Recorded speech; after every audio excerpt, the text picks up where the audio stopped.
creating an opportunity in an entrepreneurial environment where people can, without having the title or the ownership, where they can lead, where they can control their own destiny, where they can take risk and fail, and that's okay.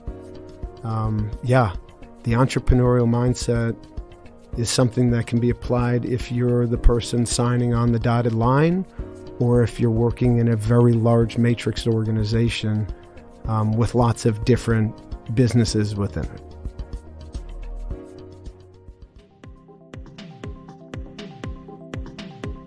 Welcome to The In Factor, conversations with entrepreneurs who started, stumbled, and succeeded. I'm Rebecca White, and my guest on today's episode is serial entrepreneur Peter Sayer. Peter is the founder and CEO of FlexPath Capital, a company he started more than a decade ago to provide more security for dealers, customers, and investors. More recently, he started Driveline AI, a technology platform that helps businesses gain high-quality customer information defined by geography. Listen in as we talk about Peter's entrepreneurial journey, the importance of building and trusting a strong team, and what he has learned along the way about what it takes to start and build a successful business. Peter, thank you for joining me on The In Factor. Thank you very much for having me. Yeah, I'm really excited to have you here, a local Tampa entrepreneur. You've been local here, I think you said 7 years. And so let's hear a little bit about what you do. Now, you're the founder right now of two companies, FlexPath Capital, I think, and Driveline AI. So tell us a little bit. FlexPath Capital, you started, I think, about 10 years ago. And as I understand it, it's in the automobile industry space, connecting people who want to finance and insurance in the automobile space. But tell us a little bit about how that works. You would be in the fintech space, I think. Would that be correct? It depends on how you define it, right? So let's clearly define what FlexPath Capital does today. We provide wholesale financing to independent used car dealers for putting inventory on their lots to retail to sell to consumers. So we help them with lines of credit to buy their inventory. Oh, okay. Very interesting. How did you get into that space? Well, I started my career at IBM. Got amazing training there, and then went and dabbled in entrepreneurship and came back into more of the corporate space by working for a company by the name of AllianceBernstein. Really wonderful financial management business that afforded me an opportunity to work through the melees of the Great Recession. Seeing the public-private partnership, which AllianceBernstein and many of the Wall Street banks were a part of in terms of good bank, bad bank, asset distribution. Mm-hmm. Some of us may remember those terms. I got great exposure to different parts of the consumer market. And just through nights and weekends and interest, I found my way to automobile financing. All of us need cars. Right. And I began learning about it, asking more questions, believing that I could come up with a solution that would allow me, a very small startup company, to compete with the biggest providers of capital. How would you do that? And it was through technology, combining many different aspects of a transaction: the consumer, the car that they're buying, the dealership that they're buying it from, and the general demography of the area that they're buying that vehicle. That's a massive amount of data to slam together and make sense of in order to provide an underwriting decision. So we worked on that, combining that data, and as we scratched at solving that problem, we started building out our team. And it became compelling enough for me to quit my job on Wall Street managing money and take a swing at it. And it's been a really remarkable experience in so many different ways. And we're here today, and we're about to celebrate our 11th anniversary on April 1st. That's wonderful. Yeah. Now, I saw that you started Driveline AI as well, but it sounds very similar to what you were describing in terms of the technology. So explain to me kind of how you got into that, because it uses geography as well, right? And trying to, as I understand it, trying to better to find high quality customer leads in a geographic area, marketing, that sort of thing. Am I mean, you're in and around the hoop. Okay, well, let's hear what Driveline AI does. Yeah, sure. So in a way, the FlexPath story and the Driveline story are very much connected. When you're competing in the financial services space, selling financial products, in our case, lines of credit to used car dealers to put inventory on their lots, well, if you're only competing on price, what other value are you bringing? Used car dealers, they tend to be great businessmen and women with just sometimes not enough resources to conduct their business as well as the larger balance sheet new car dealers in their area. A strong value proposition for those dealers is, let me help you sell more cars. I happened to be at a University of Florida football game. I struck up a conversation with a gentleman that was standing next to me. What are you doing here? What are you doing here? What do you do for a living? And he was trying to pioneer the use of location-based data to drive foot traffic and human visits back into a particular retail store to sell them mattresses. And I said, that's really cool. And he goes, yeah. And I said, could that work for used car dealers? And the whole idea behind Driveline was use location-based observations derived from mobile devices, your phone, your iPad, to provide just-in-time and precise content delivery, advertising, marketing strategy, build audience, understand who your consumer is, where they go, what's valuable to them. And so I felt if I could bring that into used car dealers, I'd be solving a big problem for them and creating a value proposition that made my financial product stand out. What it turned into is something so much bigger, better, brighter. And all of that is because I've built an amazing team that saw it from a different perspective, that challenged my assumptions on what it could really be. And now it's servicing healthcare customers, marketing agencies, hedge funds. There's almost an unlimited amount of use cases that this data and our ability to provide access to billions of observations on a daily basis in an easy to use, do-it-yourself way, that's the vision. We're pretty darn close. And so the story between them they're distinctly different products, but one was created to solve a value proposition for the other, and it became so much more. Mm-hmm. One thing that you don't see on my CV as well is I have partners, and we own car washes throughout the Mid-Atlantic. And what was supposed to be just a asset purchase has turned into a business. Again, great team. We saw an opportunity. We structured it in a way that made sense to us financially. The math was like the same math as auto math, the same math as most capital markets math. And we bet on ourselves, and it's working. It's cool. Yeah. So that I love that because, we talk a lot with students about where to find opportunities, how to recognize opportunities.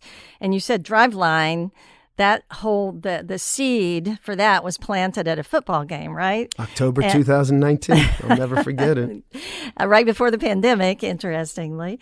Correct. Not long before, anyway. And with FlexPath Capital, what kind of led you into the auto space? I mean, I understand the finance connection, but the auto space, was there a pivotal moment for that? Because do you want to know the truth? Yeah. So when I was still working for AllianceBernstein, and learning so much on the job there during that part of the economic cycle, during that time in everybody's lives, right?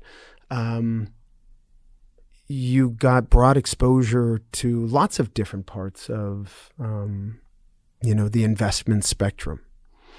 And this one just caught my fancy. There was a small publicly traded business that happened to be here in the Tampa Bay region. Coincidentally, I was up in New York, and I began learning about it. And so I called my friend Matt, who was an analyst, and I said, "Do you know something about this company? I'm not an analyst." And he came back with his analyst speak, and I said, "Okay, well, what else is like that?" And it just started as a conversation, no different than what we're having right now. You're smart. I'm really desperate to want to be smart someday. I'm going to ask smart people questions. And then if there's, something there, we're going to keep on coming back to it. And that's just what happened. I was not an auto guy. I don't consider myself an auto guy in terms of I don't really care about the cars, but I love the business. I love the dealerships. I've got an amazing team of leaders that I learn from every single day.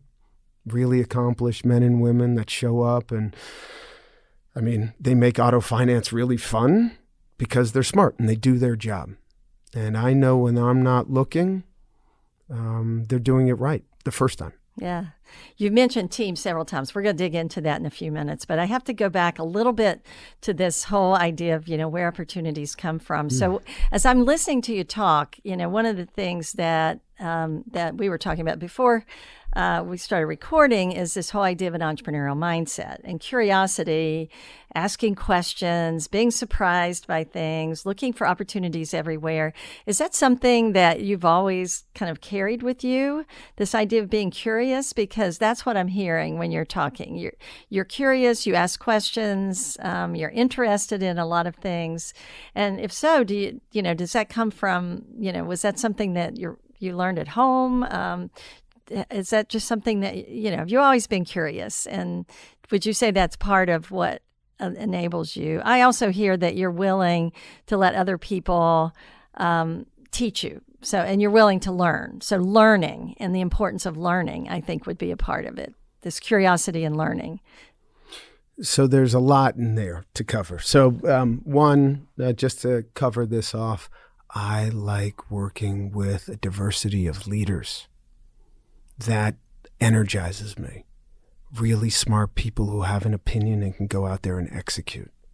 Where I get uncomfortable is when people have a perspective or an opinion and can't. That's a different conversation for a different day. But where does opportunity come from? It's typically right in front of you.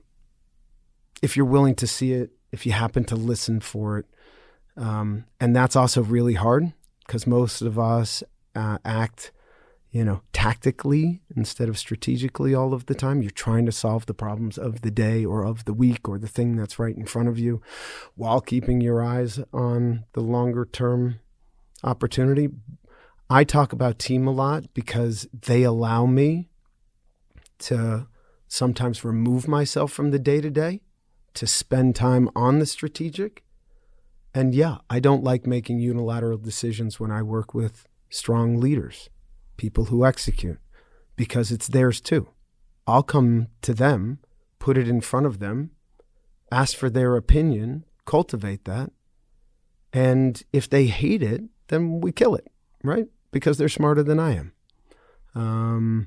But for the most part, getting buy-in, building culture, right? Creating an opportunity in an entrepreneurial environment where people can, without having the title or the ownership, where they can lead, where they can control their own destiny, where they can take risk and fail, and that's okay. The entrepreneurial mindset is something that can be applied if you're the person signing on the dotted line or if you're working in a very large matrix organization with lots of different businesses within it. Yeah. You've mentioned team a lot. So we got to talk about team. So how did you go about building, let's go back to FlexPath. How did you go about building that first team?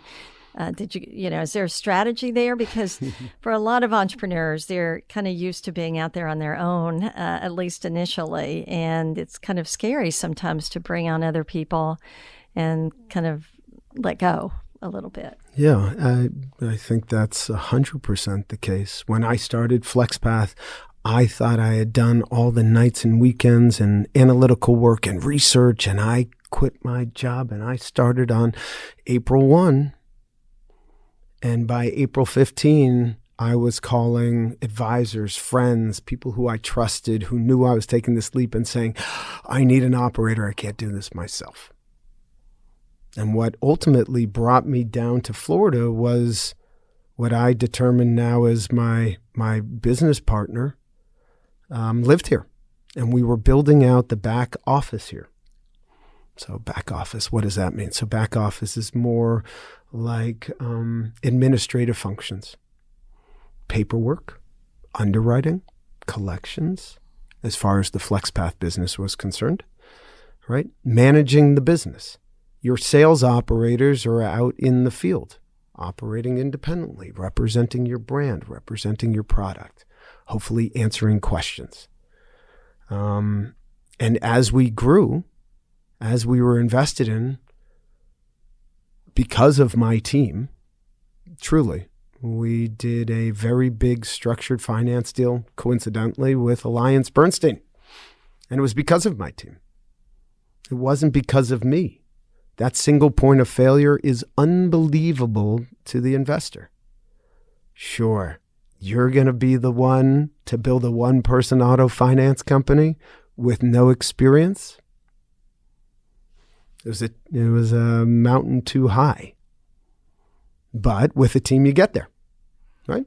And it's changed. Yeah. So one of the things I heard in that when you're talking about your experience was that you knew what you knew, and you also knew that there was a lot you didn't know, and you were willing to admit that and look for somebody to fill in the gaps. So you've remained the CEO, correct? Is that correct? Yeah. So as the CEO, you're more of a big picture, out building relationships, face of the company, and then you wanted somebody who could be there as an operator, making sure that all the I's got dotted and the T's got crossed. And so did your operator help you build your team once you brought the right person on to fill the sort of the big gap? Were they also instrumental in helping you build out the rest of the team? When I think about my president and COO today, my partner, he built the business. He was the foundation, right? And I've recognized that early. And we didn't always get along. I was up in New York. He was down here. It's very tough to build culture and context from, that far away. And at times we talked about it. He felt like he was on an island. But you know what? He showed up. He did the job all the time. And yeah, I think in a traditional environment, the CEO can be more ceremonial and out front and pressing flesh and doing deals. And that's certainly part of it. But when you're getting something so close and so dear and something that you're so connected to off the ground early, you're doing everything, right? You're first one in the morning, you're last one to leave. You're competing with your other partners as to who can put in more hours, who can turn documents faster, right? Building that, not competitive with one another, but that sense of urgency, right? You can't build that sense of urgency if you're not willing to do the work yourself. And you actually lose context from your business if you don't do every job first. Go get your butt kicked by your people, learn it, right? So that way you can speak in a clear, concise, and compelling fashion about every aspect of your business. And that's my job. My job is to protect shareholder value. My job is to protect my people. My job is to create an environment that promotes and incentivizes really good work, really good culture, and safety, right? Safety comes in stability. It also comes in the way that you treat people. And what's the size of your team now at FlexPath? Well, it depends on how you count the numbers, right? Early days, everything was insourced, meaning they were my employees. Times have changed in the last decade, and they were changing back then too. We, through technology, through our, now 24 years of different businesses building tech or being part of technology-related solutions, we're able to do so much more on a distributed basis.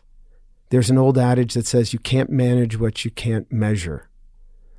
Through technology integration, reporting, data visualizations, that kind of neat stuff, you can really run your business and distributed teams. Right? We see it in the U.S. military, the way that they interoperate between themselves, between other countries, right? You can take those lessons and that inspiration from there and apply it to our business. So my core team today at FlexPath is like 7, but we just raised a heck of a lot of, growth equity in the last 2 weeks, and our team is growing. We plan to be a multiple of what we are just because of the core organic growth that we have. And people say, well, it's amazing, you're a great CEO. And the answer is, I'm still earning it. It's taken me 11 years to be an overnight success in that business. And so I'm not taking it for granted. Yeah. Yeah. So you mentioned technology a lot, and I wanted to get into that as well because these businesses, I called it fintech at first, and maybe it is, maybe it isn't. But it is and it isn't. Yeah, yeah. So technology's been a very important part of building your company, and it's also the way that we scale a lot of companies. And so could you talk a little bit about technology? What was your background for anybody out there listening that might want to do a tech-enabled or a tech-based business? What was your background in technology, and what did you have to learn going into this? Yeah, whether you are a technologist or not, if you think about how you operate your lives today, you're surrounded by tech. You're surrounded by data. Inherently, you understand that. Most people have a smart device. Most people pay that bill first, right? Because they couldn't live without that smart device. People inherently and organically understand data. I was a generalist as an undergrad. I was a poli-sci major. I kind of took some finance courses, kind of took some accounting courses, right? Was looking for my North Star and was fortunate enough through a friend's father that my resume landed on the right desk at IBM at the right time. And the benefit of being brought into an organization like that with proven processes, products, balance sheet, reputation, resources, they invest a lot in education, training. I came in towards the tail end of Lou Gerstner's tenure there, turning the business around. And while not always the most popular of people, just an inspiring and amazing leader. To take something so complex and keep it as an icon. But the better part of that was I understood the connection between business processes, solving problems, and technology. So I was force-fed it, and I loved it, and it made sense to me, and I was with a great organization, and I got to talk to a lot of really, really smart people who were doing really cool things. And that company, IBM, gave me exposure to entrepreneurs in the tech space up in Boston and Cambridge and Route 128 and, Silicon Valley East.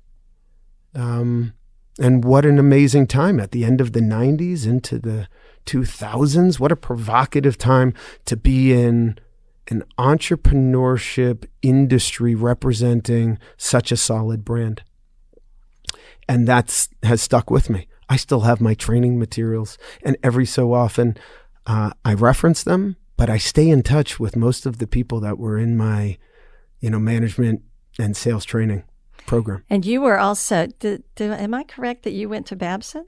I did. Also, so I know a lot of people there. I don't know if you know Steve Spinelli, who's the current president, but he's a friend of mine. And well, I mean, he's been amazing for the college. Yeah. I don't know him, but clearly his reputation speaks for itself. Yeah, founder of Jiffy Lube, and Jeff Timmons, who was the founder of the program, was one of my mentors. It's a fabulous place to connect with entrepreneurs. You mentioned Route 128. It was in my backyard growing up. Yeah. And so I always knew about Babson. Yeah. And Babson really is that emerald gem, right? Just sitting there, in very fertile ground of the greater Boston area from a high-level education perspective. And of course, here at the University of Tampa, we've got a great program as well. It's like a ruby. I have to. It's like a ruby. I have to throw a pitch out for that. So, we're talking about entrepreneurial mindset and all these great things about building a tech company and, learning along the way. And I've heard from so many entrepreneurs that if they had waited until they knew what they needed to know, they would have never have done it, because it's definitely a learning journey. And I think I'm hearing that from you as well. But I'm also curious about how all of your family felt about you becoming an entrepreneur. I work with a lot of people, and they say, my parents said I pretty much had to go to engineering school, or I had to become a lawyer or a doctor, or, this entrepreneur thing was not what they wanted me to be. But here I am in my 40s, an entrepreneur, because that's what I really loved. Was this always interesting to you, or is it just something that kind of happened? And if, how did everybody in the family think about it, because it can mean sacrifice. Yeah, that sacrifice is something that you can't underestimate, ever. But to be direct to your question, my parents were the first entrepreneurial influences in my life. I mean, for literally up until after graduating from college, they ran their own businesses. Sometimes more successfully, sometimes less successfully, sometimes in their own office building, and sometimes out of the house. And growing up in a family business, one of the businesses, the most successful business, was a company by the name of Equip Systems. And Equip Systems ultimately worked with hospitals and healthcare systems on equipment management programs. So they would provide back of the truck ultrasonic cleaning of things like IV poles and stretchers and wheelchairs. Non-electric patient care equipment is what they called it. And it was a great business, and it was a mom and pop business, and they employed people, and it was hard. It was a hard business, and sometimes people didn't show up to work, and sometimes we got pulled out of bed to go and do that work. So, how do you encapsulate that in a phrase? I call it a value of $1, right? You're less likely to spend your money frivolously when you've worked on the back of a truck off hours at a hospital loading dock, when you can just imagine all of the stuff that moves in and out of a hospital from a loading dock. Yeah, I'm going to value that $1 more. So I learned that lesson early. We were never without. We always had a roof above our head, and we always had food, and everything was great, right? Because we didn't know any better. But my parents worked hard, like really hard. And my mother was an amazing saleswoman. My father was a great operator. And so that's where I guess I must have learned it. But I don't think anybody looked at me and said, Peter, you're going to run your own business someday. I think they were like, Peter, what are you going to do? And they gave me the space to try to figure it out, and I failed. If I look at my CV, it doesn't look like I failed, but I know in my mind I never really got there. And then I bet on myself 11 years ago, and it was really scary because I had just had my third child, and I was living outside of New York City, which was super inexpensive, or the opposite, right? And I was starting a business, and I was fully vested, and things take longer. They cost more. And to be sitting here today and to be sitting across from a person like you with your breadth and depth in the entrepreneurship ecosystem, as it were, not just here in Tampa, but nationally, I mean, that's very validating. Feels good. I don't feel like I've done enough to deserve it. And that's what gets me up every morning. I love to work. And COVID taught me how to work better. You know what I'm doing after I leave here? I go and I coach 12U lacrosse with one of my sons. And then you know what I'm going to do after that? I've got a couple of conference calls. We figured it out. My kids recognize that I work really hard, but at least I'm home. There were times in my career where literally I'd be out before they woke up in the morning on Monday, and I wouldn't see them awake until Friday evening. I don't want that. Yeah. And I don't want that from the people that work with me, right? Or work for me. Quality of life. Get your work done, right? Let's manage it. Let's measure it. And I think, creating that as my entrepreneurial mindset, right? Empowering, partnering, not managing, doing those things. I think that's what broke it open for me. Yeah. Yeah. So much research shows us that role models along the way have a huge impact. And like you, I had parental role models, especially my mom. She was my role model. And, I worked in her business as well all the time. And it was great lesson for me. And but she applied an entrepreneurial mindset across the board, I think. And that's really how I learned it. So you mentioned something in there about failure. And failure, one of my favorite podcasts, one of my guests said, you have to execute past failure. And that is a phrase that I've used, and I even used it in my book and the model that I put together based on my research. Because at the end of the day, it is, everybody who succeeds is going to face something along the way that isn't an outcome that they anticipated or wanted. And we're really scared of failure. That word is it's hard to say, and it brings up all kinds of emotion. But tell me a little bit about how failure, how do you think about failure? And have you had, and I know the answer to this, but, are there some experiences along the way, times when maybe you felt like giving up and you were really close to the edge, but you had to push past it, and how did you do that, and what did you learn from it? So I'll start by plagiarizing something that Bill Gates is credited for saying, which is success is a horrible teacher. Okay, so let's get on to failure. And the answer is you kind of have to embrace it, and you have to be adept at learning from it quickly and just keep on moving forward. Look, I'm just one entrepreneur. There are millions.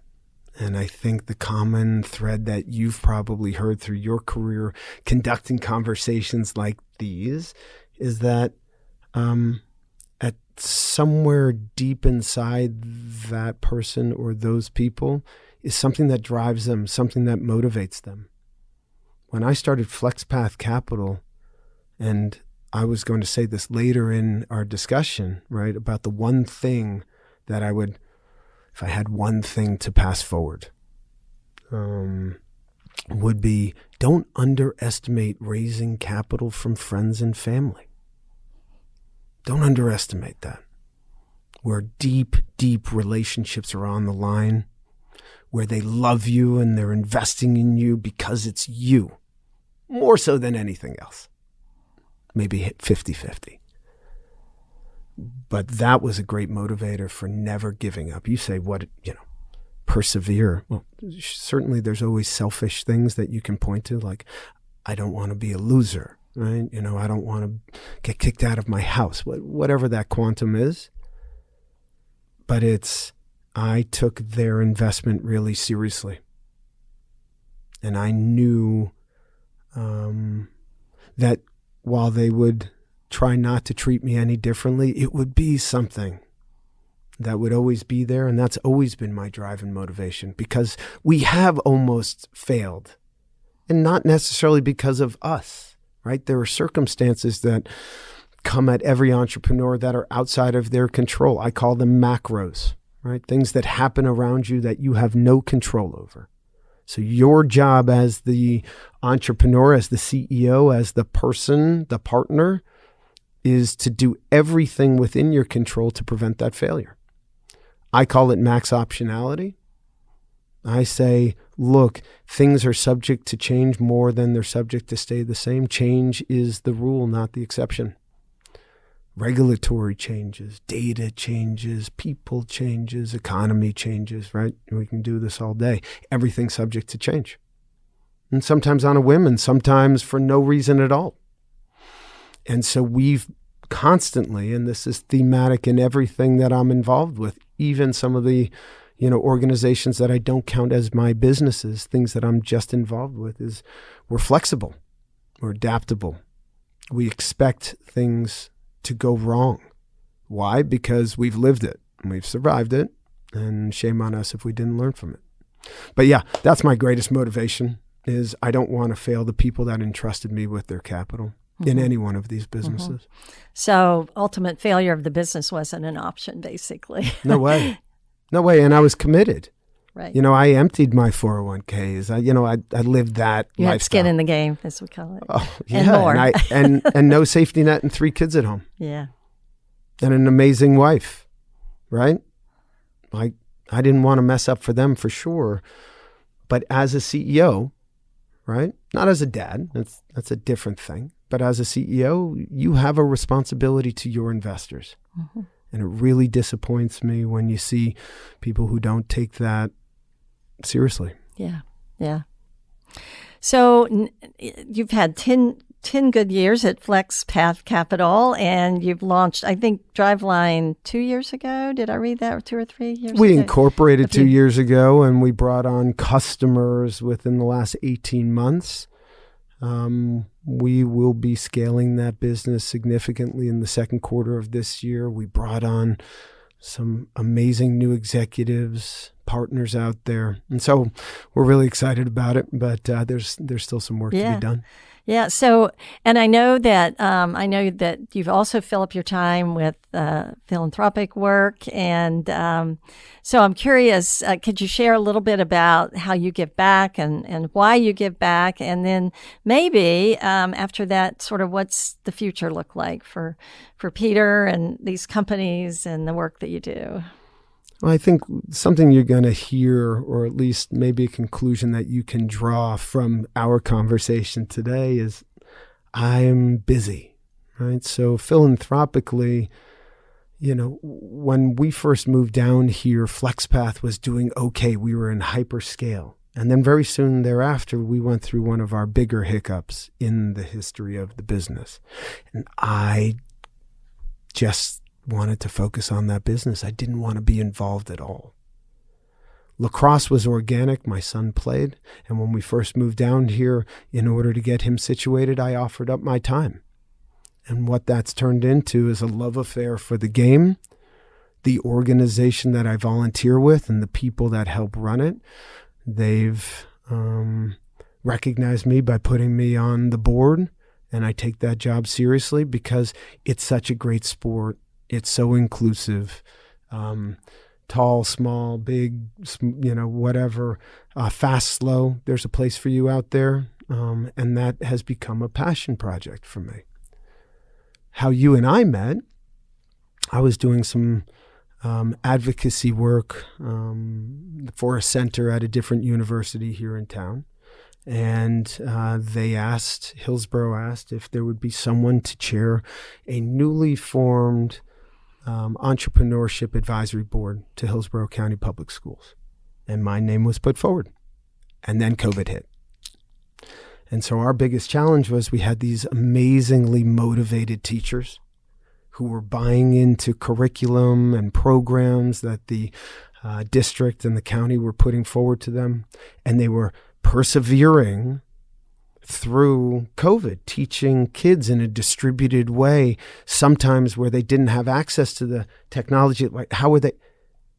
And where we gained our greatest inspiration as a board was from the pioneering efforts of those teachers during that period of time. So today, 3 years later, in partnership with two amazing women at the district who are just driven for the kids.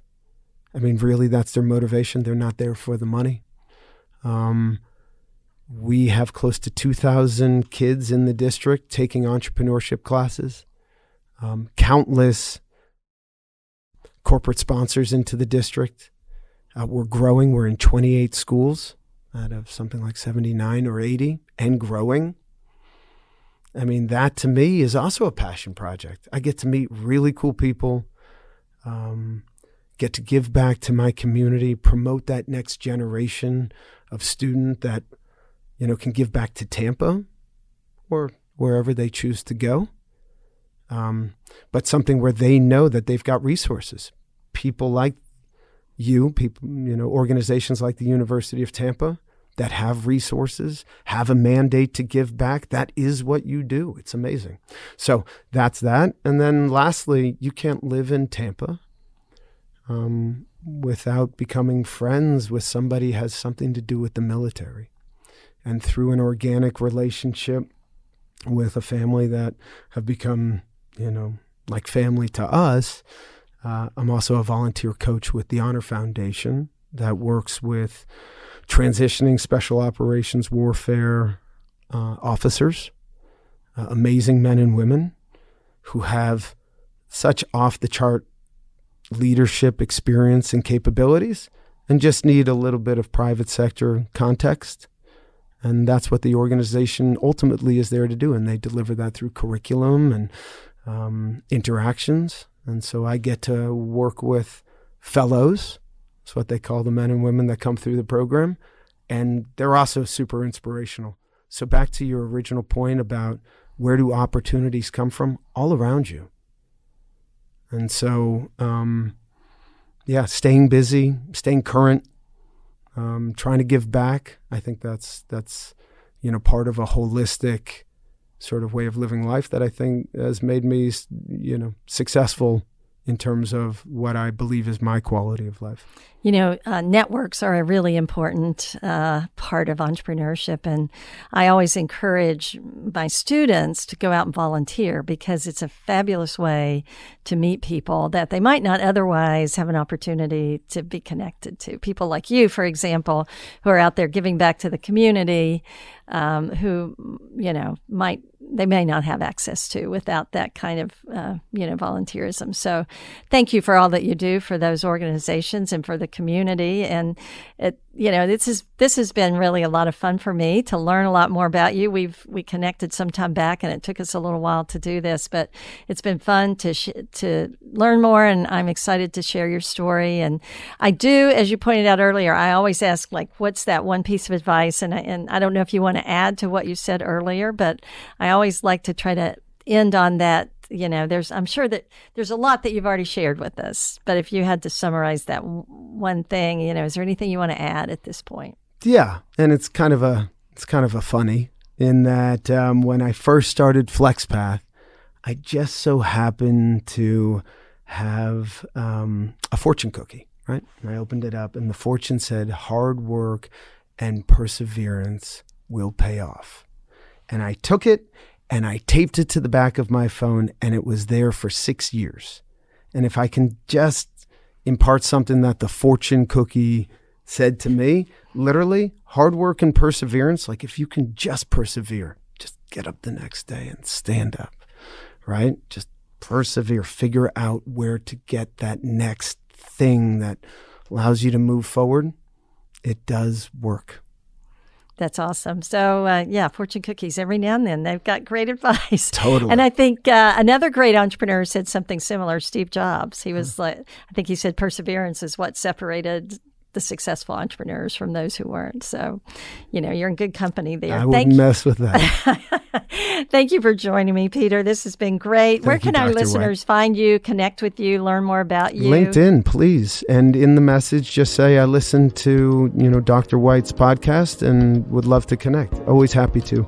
I'm always happy to go out into the district and present in the schools as well. And I do that, a few times per month. So please reach out. Thank you. If you enjoyed this episode and would like to learn more about entrepreneurship, we would love it if you hit that subscribe button. Thank you so much for listening to this episode of InFactor.